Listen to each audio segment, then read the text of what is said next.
Hi, Aman. Man. Hi, and today we have a very special friend, and he's called Shah. And Hi, everyone. hi, I'm will Shah. give us an introduction, and we're going to talk about the topic of a huge topic called self-acceptance in sobriety, in recovery. So, over to you, Shah. Thanks, Man, for that lovely introduction. And I am going to share on self acceptance. Again, I'm Shah.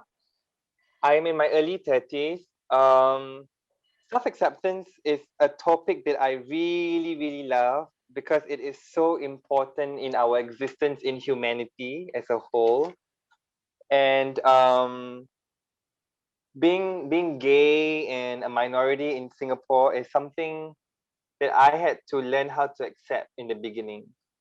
And being gay, being a minority, and now in sobriety, which means that there is an addiction problem. Um, it's something that I took some time to grasp because there is a lot of inner battles, that you have to conquer. But in order to conquer, first you have to admit that you have a problem, you know. And so accepting myself was not easy because there was a lot of denial. There was a lot of me denying, me denying that I had a problem, me denying that I needed help, me denying that I could control this, I could manage this, which I couldn't. And it took time, it took prayer, lots of prayers and understanding before I can accept, right? So we need to understand that we have a problem. We need to understand the problem. We need to understand um, the core issue. Like for example, my smoking addiction problem, right? Or my drinking addiction problem. Um, it's understanding why am I drawn to these substances. Understanding what the triggers are. Besides the people, the places, and the things that can be responsible for how I react to these triggers, you know. And there were a lot of denial. Me denying that, oh no, this is not my trigger, or this is not true. This is not the place. This has got nothing to do with me. It's all you know, the denial stage, and in recovery, when we come to recovery, we learn that there's another word for this denial stage, and us making excuses is this word called reservation, you know. And when we have reservations, it's like, yeah, maybe I do have a problem, but I'll keep the pack of cigarettes for another day, I'm not willing to I'm not willing to give the pack of cigarette up. I'll keep the pack of cigarette right here, just in case I might need it when things don't go right. So this is a reservation, and this is also part of the denial stage, and it is a very normal stage to go through. Um, these stages are processes, and it will take you to the end product, right? So afterwards, like besides being in denial, there's also anger, because you're angry, you're not who you used to be, right, Man? Yes. Yeah, I can totally. The party queen. Yeah, I would be so I would be so angry because I couldn't get things done. I couldn't get things right. I felt like I needed maybe a glass of I don't know, like a glass of Carlsberg, or like a few ciggies to get the day going, And without this in place, like I just feel that I've lost my mojo. Yes, yes, yes, Like without that, and yes. it's anger. I would definitely get that emotion. Mm. Talking about emotions, like not just anger gets in the way. Like emotions can be like it can be a ball of positivity and it can be a ball of negativity. It just depends on when these emotions strike us. And being angry, getting angry at myself, unfortunately it's a phase. It's a very normal phase that we go through, that I go through personally, because getting angry also means that you are understanding certain things about yourself. Right. Getting angry means that you acknowledge there's a shift. There is a very different there's something going on with you that you are unable to accept. Right. Right. So because you are unable to accept, you get angry, you get frustrated, you get angsty, you are unhappy with everything that happens in your life, even if it's good, and then you become ungrateful. When I become so ungrateful that I am just totally oblivious to my surroundings, totally ignorant to anything that happens, unable to acknowledge that there are good things happening around, because I am just not in the right state to accept anything, you know. And then the next thing I do is I start bargaining. Bargaining. Yeah, right. You start bargaining like, yeah, it's okay lah. How about we don't smoke 10 sticks a day, we smoke 5 sticks, or how about we smoke like a 3 sticks instead of five lah, huh? But it's like you start to bargain with yourself, because when you bargain with yourself, you are at the same time, you have not given up the fact that what you're doing is wrong. You're still justifying the things that you're doing. You're still making room to use. And unfortunately, again, it's just another phase. You You know, know, it is it is a part where you get to know yourself in a deeper level, because these are not just character defects, but this is actually who you really are. This is someone that I really really am. right. To want to use something, to get something, I would go all the way out. I will make justifications. I will lie. I am not the most reliable person you will know. Because I feel that I need to use the cigarette. I feel like I need to use the drink. I need to get my next fix. And I start telling myself that it's okay, you're making progress, what, right? It's completely fine. You're making absolute progress from 10 sticks to 5 sticks. That's way to go, Shah. You're making absolute progress, right? And that mentality could work for you on Monday, but on Thursday it could be a complete shift in your emotion.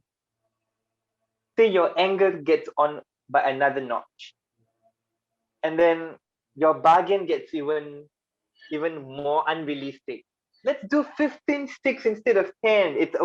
We deserve it, you know? And it's a never ending story.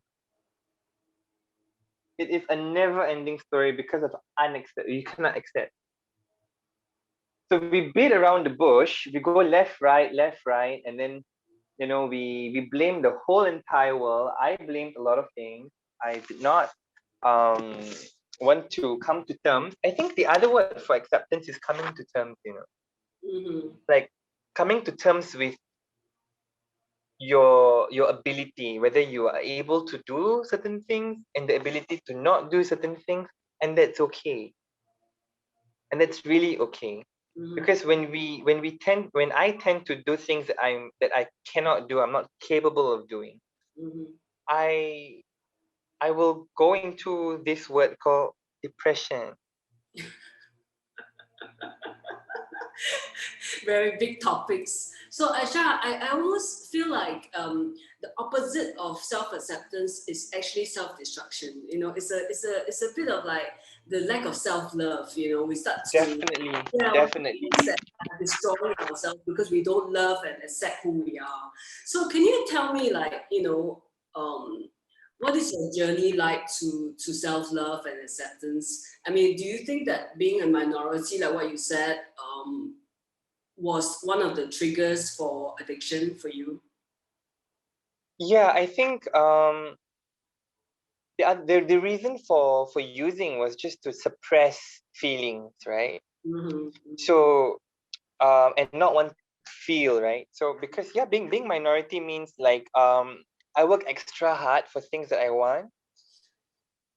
Um, like with a majority of let's say like the majority race here are the Chinese. Mm-hmm. So if there are like six Chinese people on a dining table and I'm the only one there, and they're conversing in Mandarin, and it's an advantage that I can understand Mandarin, you know, but I have to prove to them that I can speak their language to fit in, Right, you know.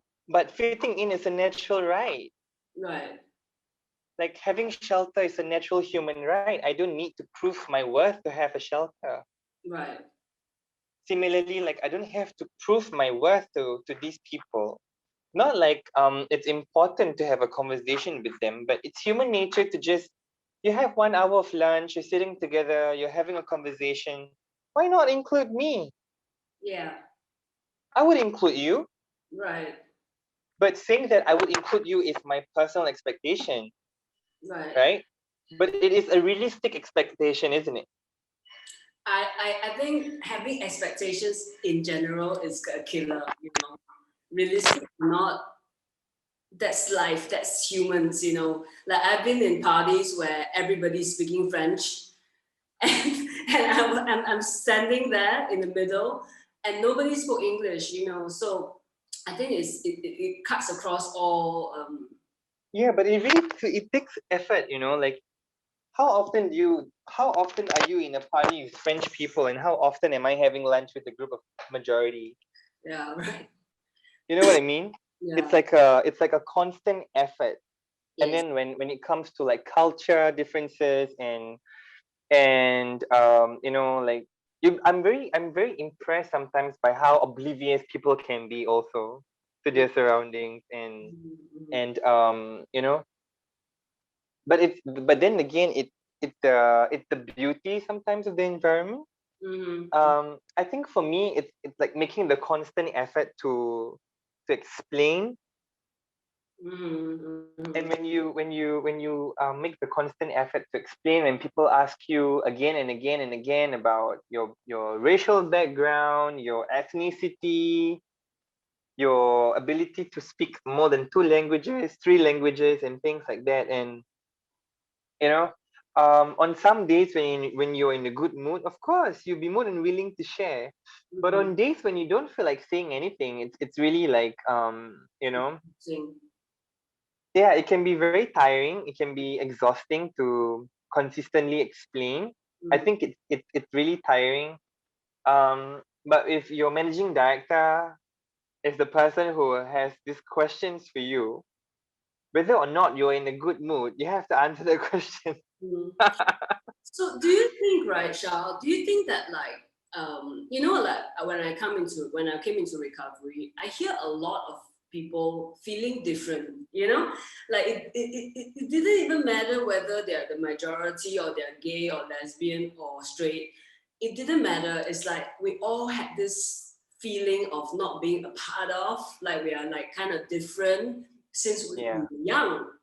And I wonder where this comes from and whether real differences exist or that it is in our minds, you know, that we think like, oh, because, you know, I'm Chinese. I grew up in a Chinese family and I felt different. I felt different from my family, you know, I felt different from I went to school, I felt different in school. I didn't fit in. I mean, I was a bit of a loner. I'm in the arts, so I was Mhm. always doing my own stuff, and people were like holding hands and playing, but I would hide in a corner and do my art, and I felt different, you know. So I mean, now even now, I go home, I feel different, you know, because I don't have the 5 kids and so you know, like having a different view almost seems to be the addict's a different feeling different. Do you think? Yes, man. I think that's a very important thing to point out because to begin with, everybody is different, you know. Um and especially like when we identify as addict, it means that we accept ourselves as addict. Mm, mm, And we also accept the indifference that we have around us. mm, Um and people recover at different stages. mm, So if you were, for example, if I was new in recovery and you had like a longer time recovering, you would mm, see my opinions as something that you might not be able to relate because the time spent from your recovery and mine is really far. mm, Like that gap is like really far. mm, But after some time, when you digest what I'm sharing, maybe at a later stage you'll be able to relate. mm, mm, You know, but at that current situation, probably there is a difference. But when the realization comes and we go like, oh yeah, this is relatable, and then there's no more difference already. right, right, right, You know what I mean? It's right, like when we, yeah, right. The difference is when we don't understand. Basically, that's yeah, what. Yeah, yeah. yeah. When we don't understand, in that moment. Right. So And tell but when me, we I mean, so how do you learn to accept and love who you are now today? um how I learned and accept who I was is actually very, very, very simple. It's a very simple method that I use because firstly I love my faith Mm, and I respect my creator, mm-hmm, mm-hmm. and spiritually I believe that there is no mistake when my creator created me, Right. and that I am a ball of joy, a bundle of joy to my family and my friends. Mm-hmm, And I accept that I make mistakes. I accept that I learn from my mistakes.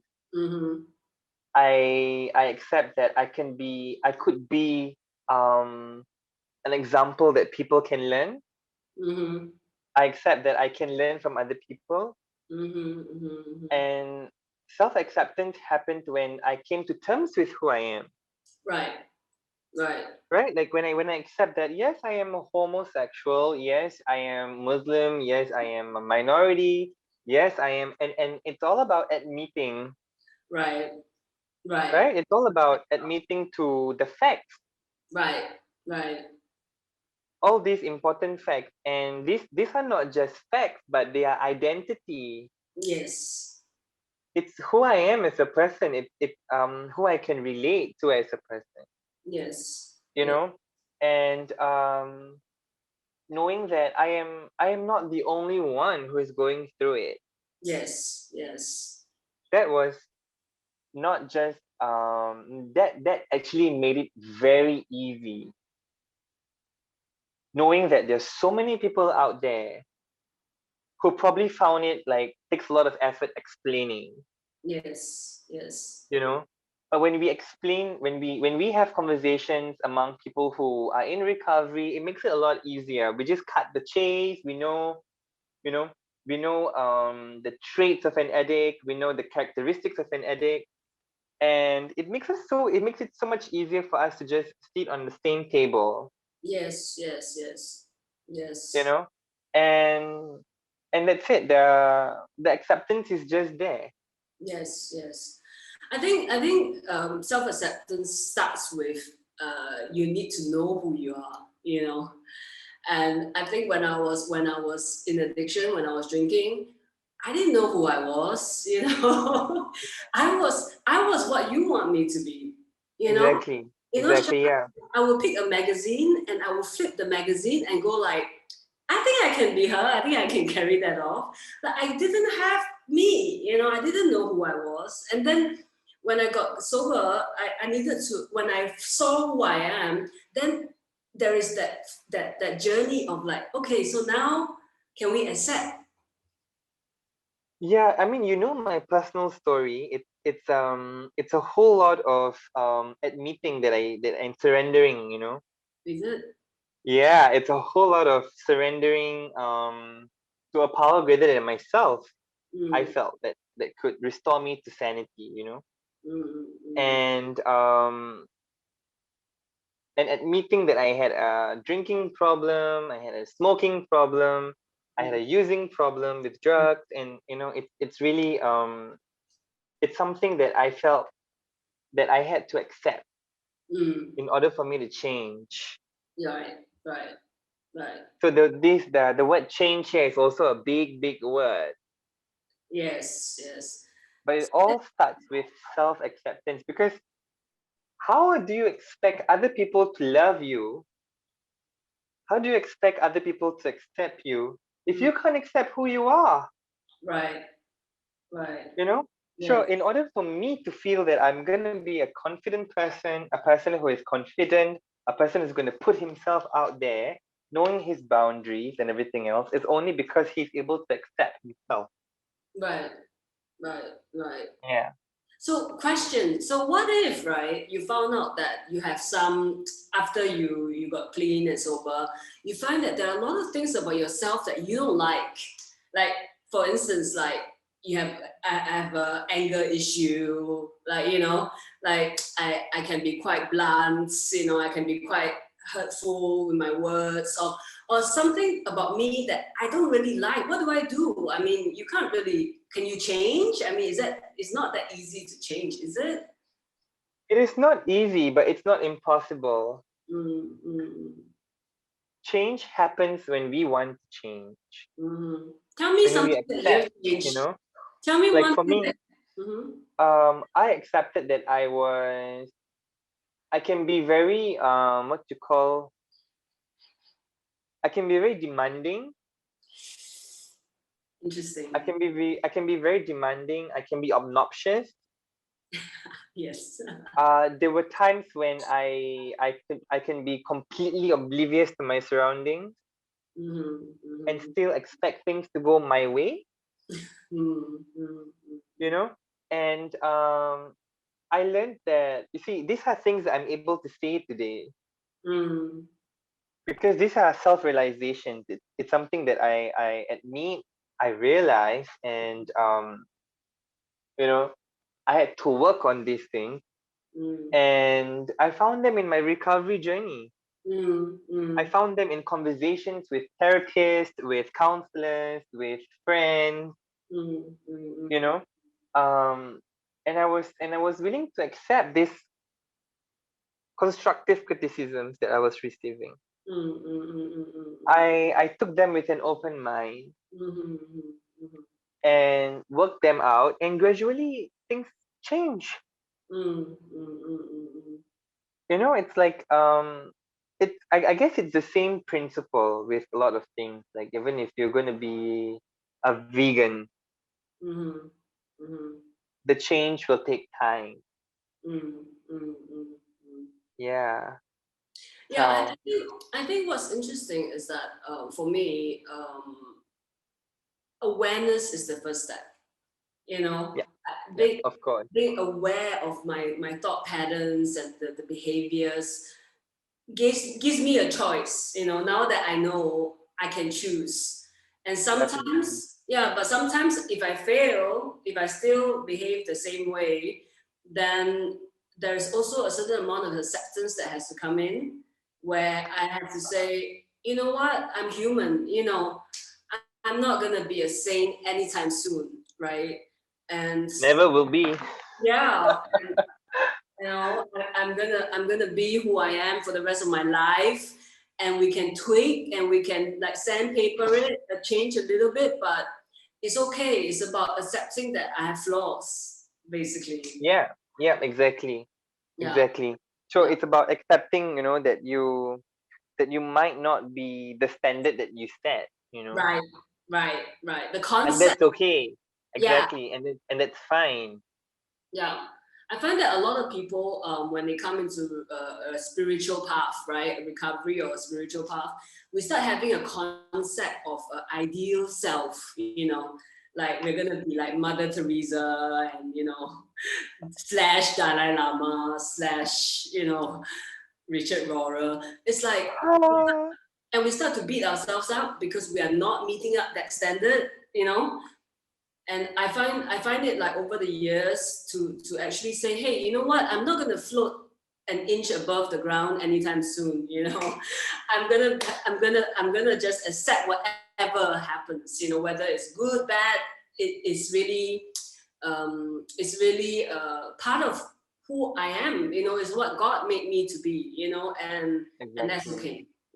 exactly. Yeah, self-acceptance is not easy. It's not. It's not easy because it takes time and patience, the right timing and the right place, and also I think self-acceptance also depends a lot on your what do you call this, your integrity as a person, Right. um and your ability to listen to you who you are. Can you explain that a bit? Yeah, the ability to listen to yourself, meaning that you come to terms, the self-aware part, Mm, mm, that you're aware that you made a mistake, mm, mm, that you are aware that you are, for example, 10 years ago I probably could run a lot faster than I can today. mm. It's my ability to accept, Right, right, right. and the awareness that, okay, yes, I'm aware that I was a lot faster before and I'm a bit slower today. I'm aware of that, Mm, mm, mm, you know mm, mm, and I'm aware that I was a really bad cook before, but I'm a better cook today. mm, mm. And it's about being aware that when you have that awareness, then you make the next step on whether you want to improve or not. Mm. And then when that whole bubble comes up, it's like that's when it's you having the ability to make that decisions for yourself. So I think it's a bit of awareness, it's a bit of forgiveness, self-forgiveness as well, like especially I think a lot of people who are in addiction are very hard on themselves. Yeah, There's a lot of because there's a yeah, lot of self-hatred, there's a yeah, concept of definitely, self-acceptance. I'm not good enough, definitely. I'm not doing enough, I'm not reliable enough. I'm dishonest. You cannot trust I'm me. a You mess, know, I'm an I'm a mess. asshole. Yeah, I can't Yeah, even get my breakfast right. I can't do right, right. this, blah blah blah. And It's to the actually be able to stop and say, listen, let's do it, let's be kind to ourselves. Being yeah. kind to ourselves is super important, I think. People talk about self-love, and we have our own definition of self-love. Mm-hmm. People have different versions of self-acceptance. Mm, mm, mm, Like even in our conversations, we have different versions of self-acceptance. mm-hmm, mm-hmm, Um, but the ultimate takeaway from these discussions that we have mm-hmm, is which one will most likely apply to us. mm-hmm, mm-hmm, mm-hmm, mm-hmm. you know like which definition is most relatable. Yes, yes, you yes. know and like what do you call, when it comes to self-love, it's like very simply, like even having 3 meals a day is self-love. Mm-hmm, mm-hmm, I remember just having one meal a day, mm-hmm, mm-hmm. maybe 2 meals a day. Yeah, but you can afford it. That's different. You know, but in my Oh, using, when I was using, I didn't eat. I there was no self-love. I eat when I had to survive. I shop when I have to, not because I want to. You know, I'm just basically existing. Yeah, right, right, I'm not living. I wasn't living. right, right. I was just existing because I couldn't accept a lot of things to live. Mm. Talking about existing and living, you know, the difference between existing and living, which is a Our completely different favorite topic. topics now. All these are Yeah, like favorite topics. You know, we it's can quite go on. yeah, it's quite interesting. I was talking to quite a few friends who are still drinking, you know, like not in the program. And every night after work, after like an 8 hour work day, they are drunk, right? With their colleagues at the bar. And that's what I used to do.